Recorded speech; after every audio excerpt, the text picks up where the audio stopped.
Joining us from Bamako in Mali is Ulf Laessing, who is head of the Sahel Programme at the Konrad Adenauer Foundation. Thank you, sir, for being with us.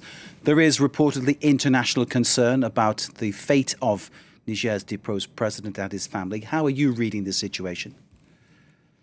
Yeah, it looks they're hardening their stance, the putschists. On the weekend there were signs there could be some kind of diplomatic movement with the arrival of the delegate from Nigeria, but now it seems, they've made up their mind to stay in power, and they play hardball to,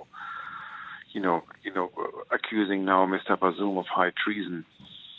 In terms of what this could mean, occasionally I'm thinking of the tactic often used by North Korea. Something is done by the North Koreans because they're looking to get something else from the West. Do you think there could be some kind of a similar play in motion here by the junta in Niger? Yeah, I think they want international recognition, and they just trying to show the Western community that they're the ones in power now. And I think Europe might give in because Niger is so central to the efforts by Europe to combat illegal migration, because the main transit route goes through Niger. And eventually, I think Europe might be willing to talk to the putschists who obviously plan to stay in power. This is a very difficult situation for France, is it not, Ulf? Given that, of course, France relies on Nigerian sources for uranium for its nuclear program, but also Niger's junta saying that 1,500 French troops should leave the country.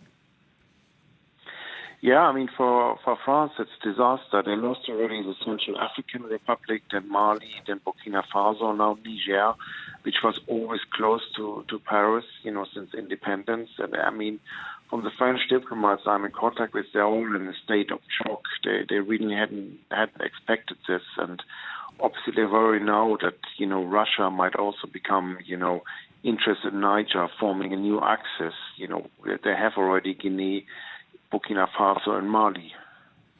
What you're suggesting, I think, is some kind of transition in the Sahel. I'm wondering, and many people as well as me are wondering, this next issue, what kind of a role is Russia playing in this whole affair that is brewing?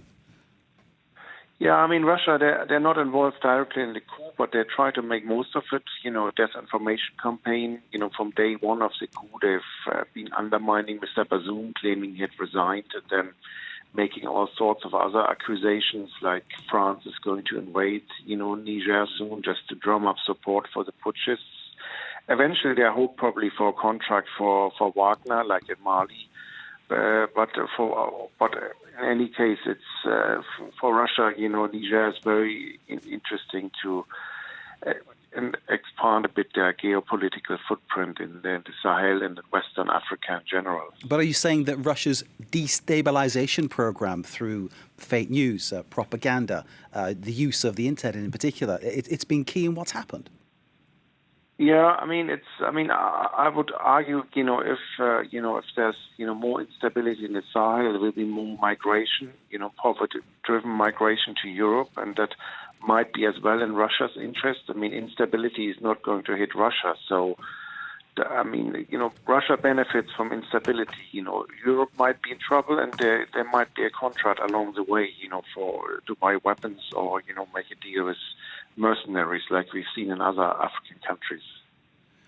Ulf Laessing of the Konrad Adenauer Foundation joining us from Bamako, Mali. Thank you very much indeed, sir, for that analysis of the situation. We, of course, here at France 24 watching for all developments.